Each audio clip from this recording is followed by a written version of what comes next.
பிதாவே, இந்த வேத வாசிப்பு நிகழ்ச்சி எங்களுக்கு ஆசீர்வதித்து தாரும். இயேசு கிறிஸ்துவ நாமத்தில் வேண்டிக் கொள்கிறோம் பிதாவே, ஆமென். அன்பு நேயர்களே, இன்றைக்கும் வாசிக்க வேண்டிய விதி எண்ணாகமம் 31 அதிகாரம், the Book of Numbers chapter 31. கர்த்தர் மோசேயை நோக்கி, நீ இஸ்ரவேல் புத்திரர் நிமித்தம் மீதியானிடத்தில் பழிவாங்காயாக, அதன் பின்பு உன் ஜனத்தாரிடத்தில் சேர்க்கப்படுவாய் என்றார்.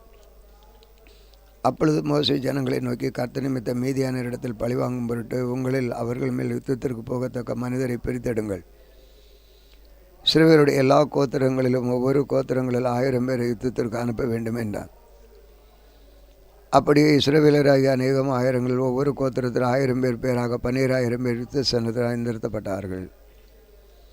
மோசே அவர்களையும் ஆசாரியனை எலியேசரின் குமாரன் பினெகாசையும் யுத்தத்திற்கு அனுப்புகையில் அவன் கையிலே பரிசுத்த தட்டுமுட்டுகளையும் துணிக்கு பூரிகைகளையும் கொடுத்து அனுப்பினான். கர்த்தர் மோசேக்கு கட்டளையிட்டபடி அவர்கள் மீதியானிடத்திற்கு யுத்தம் பண்ணி புருஷர்கள் யாவரையும் கொண்டு போட்டார்கள்.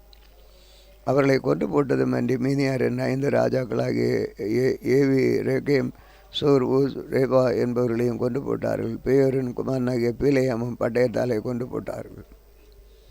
அன்றி இஸ்ரவேல் புத்திரர் மீதியானியர் ஸ்திரீகளையும் குழந்தைகளை சிறைப்பிடித்து அவருடைய மிருகஜீவங்களாக ஆடு மாடுகள் யாவையும் மற்ற ஆசைகள் யாவையும் கொள்ளையிட்டு அங்கே குடியிருந்த ஊர்கள் கோட்டைகள் யாவையும் அக்னியிலே சுட்டெடுத்து தாங்கள் கொள்ளையிட்ட பொருட்களையும் தாங்கள் பிடித்த தர ஜீவன்களையும் அனைத்தையும் சேர்த்து சிறைப்பிடிக்கப்பட்ட மனிதரையும் மிருகங்களையும் கொள்ளையிட்ட பொருள்களையும் எரிகோவின் அருகே உள்ள யோர்தானுக்கு கரையில் மோவாபின் சமனான வெளியில் உள்ள பாளையத்திலிருந்து மோசேனிடத்திற்கு ஆசாரியனாகிய எலியாசரிடத்திற்கு இஸ்ரவேல் புத்திரராகிய சபையரிடத்திற்கும் கொண்டு வந்தார்கள்.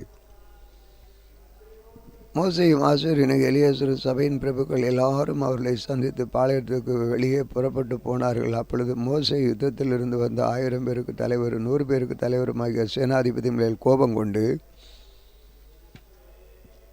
அவர்களை நோக்கி, ஸ்திரீகள் எல்லாரையும் உயிரோடு விட்டு விட்டீர்களா? பேயோரின் சங்கதியில் பீலேயாமின் ஆலோசனையினால் இஸ்ரவேல் புத்திரர் கர்த்தருக்கு விரோதமாய் துரோகம் பண்ண காரணமாயிருந்தவர்கள் இவர்கள் தானே. அதனால் கர்த்தரின் சபையை வாதையை நேரிட்டதே. ஆகையால் குழந்தைகளில் எல்லா ஆண் பிள்ளைகளையும் புருஷ சமயோகத்தை அறிந்த எல்லா ஸ்திரீகளையும் கொண்டு போடுங்கள். ஸ்திரீகளில் புருஷ சமயோகத்தை அறியாத எல்லா பெண் பிள்ளைகளையும் உங்களுடனே உயிரோடு வையுங்கள். பின்பு நீங்கள் 7 நாள் பாளையத்துக்கு புறம்பே தாங்கள் நரக ஜீவன்களை கொண்டவர்களும் வெட்டுண்டவர்களையும் தொட்டவர்களுமாகிய நீங்கள் யாவரும் 3ஆம் நாளிலும் 7ஆம் நாளிலும் உங்களையும் உங்களால் சிறைப்பிடிக்கப்பட்டவர்களையும் சுத்திகரித்து அந்தபடி எல்லா வசரத்தையும் தோலால் செய்த கருவிகளையும் வெள்ளாட்டு மயிரினால் செய்வதிலையும் மரச்சாமான்களையும் சுத்திகரிக்க கடவீர்கள் என்றான். ஆசாரியன் எலியாசர் யுத்தத்திற்கு போய் வந்த படை வீரரை நோக்கி, கர்த்தர் மோசேக்கு கட்டளையிட்ட வினிப்பிரமாணம் என்னவென்றால், அக்கினிக்கு நிற்கத்தக்கவைகளாகிய பொன், வெள்ளி, வெண்கலம், இரும்பு, தகரம், ஈயம் ஆகியவைகளெல்லாம் சுத்தமாகும் படிக்கும் அவைகளை அக்கினியிலே போட்டெடுக்க கடவீர்கள்.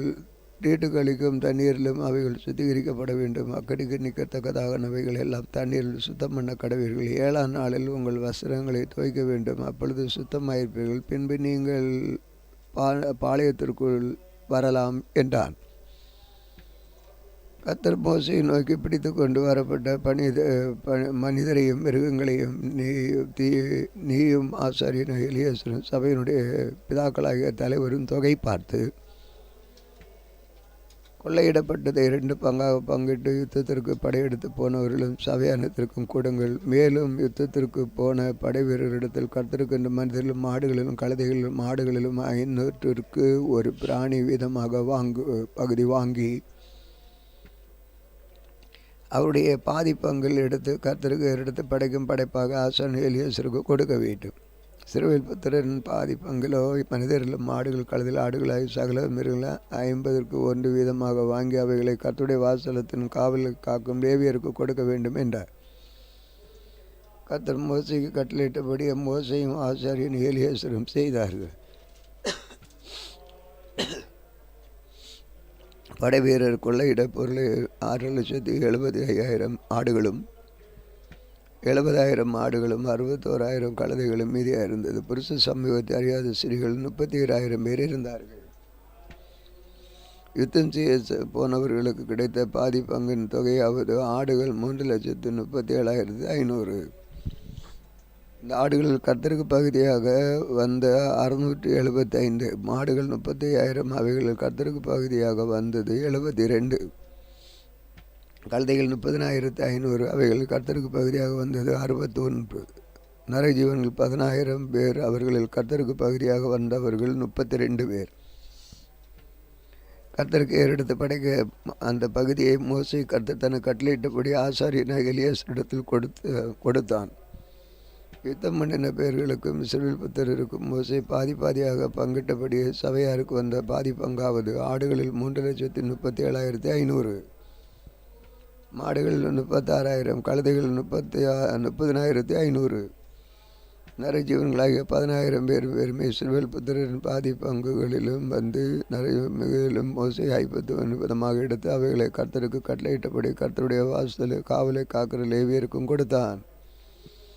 பின்பு 1000 பேருக்கு தலைவரும் 100 பேருக்கு தலைவருமான சேனாதிபதியில் மோசே இடத்தில் வந்து, உமது ஊழியக்காரராகிய நாங்கள் எங்கள் கையின் கீழ் இருக்கிற யுத்த மனிதரை தொகை பார்த்தோம், அவர்களுக்குள்ளே ஒரு ஆளும் குறையவில்லை.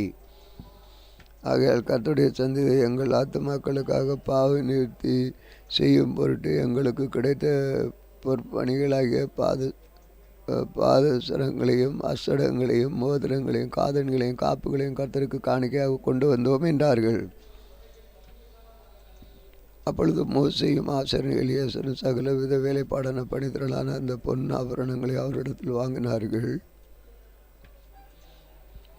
இப்படி 1000 பேருக்கு தலைவரானவர்களும் 100 பேருக்கு தலைவரானவர்களும் கர்த்தருக்கு ஏறெடுத்தும் படைப்பு காணிக்கையாக செலுத்தப்பட்ட பொன் முழுவதும் 10,750 சேக்கல் நிறையா இருந்தது.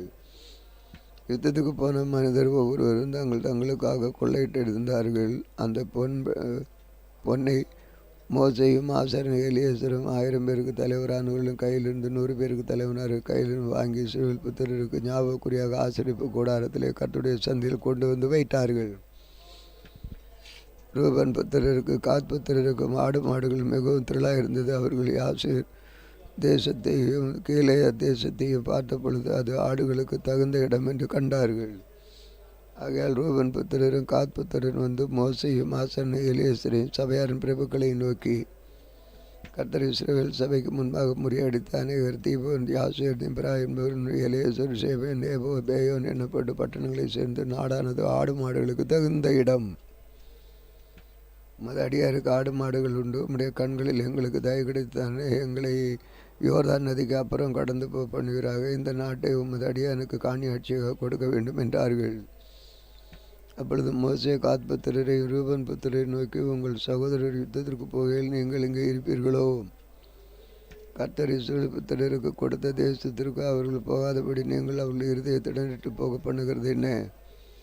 அந்த தேசத்தை பார்ப்பதற்கு நான் உங்கள் பிதாக்களை கல்தேயரிலிருந்து அனுப்பின பொழுது அவர்கள் இப்படியே செய்தார்கள்.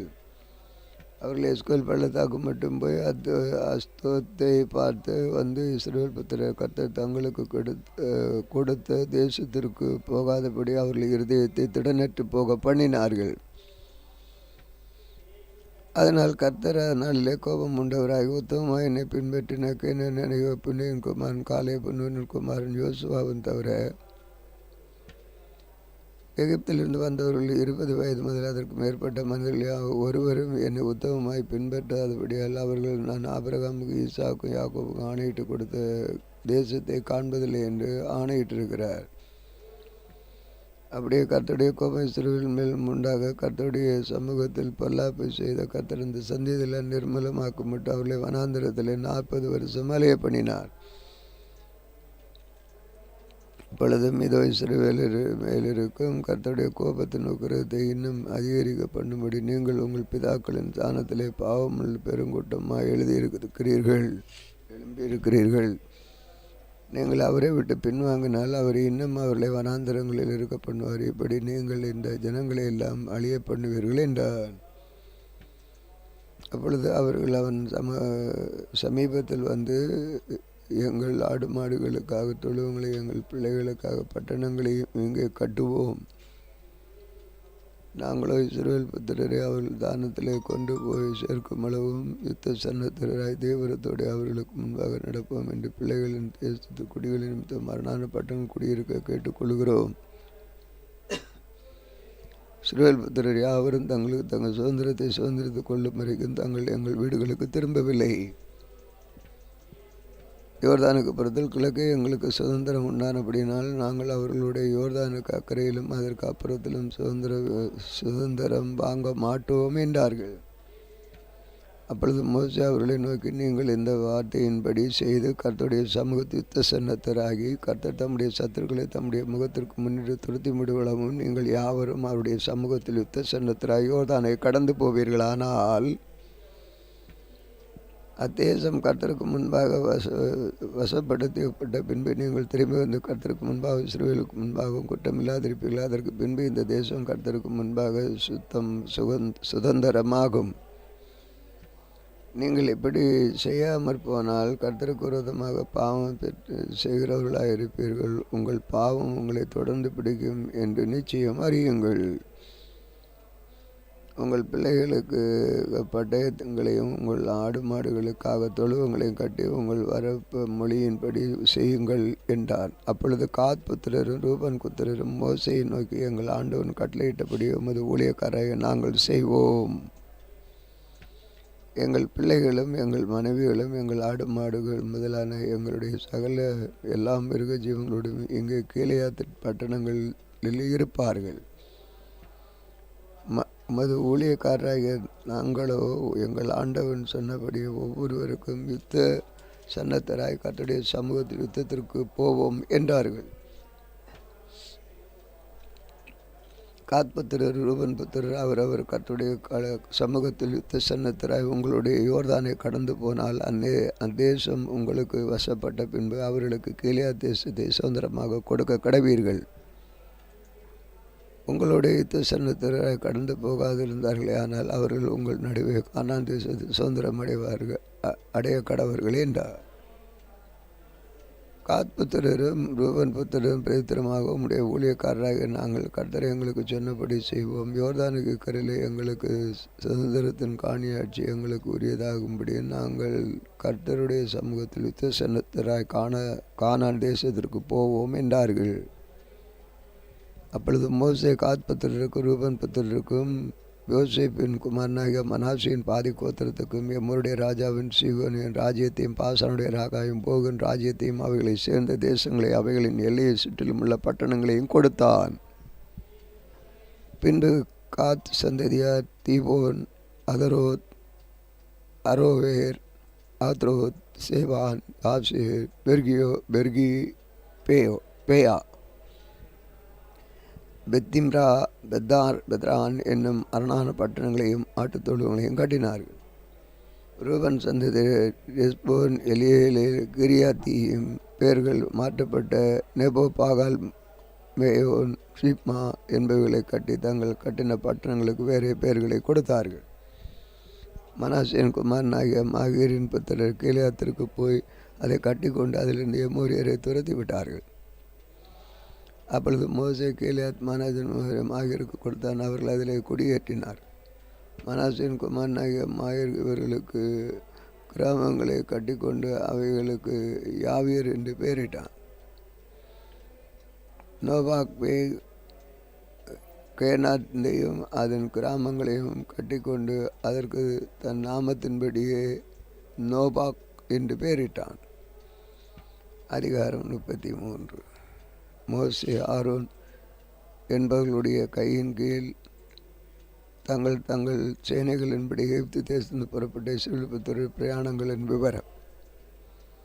மோசே தனக்கு கர்த்தர் கட்டளையிட்டபடி அவர்கள் புறப்பட்ட பிரகாரமாக அவர்களுடைய பிரயாணங்களை எழுதினான். அவர்கள் ஒவ்வொரு இடங்களிலிருந்து புறப்பட பண்ணின பிரயாணங்கள் ஆவன. 1ஆம் மாதத்தின் 15ஆம் தேதியிலே அவர்கள் ராமேசை விட்டு புறப்பட்டு பஸ்காவுக்கு மறுநாள் எகிப்தியர் எல்லாரும் பார்க்க இஸ்ரவேல் பலத்த கையுடன் புறப்பட்டார்கள்.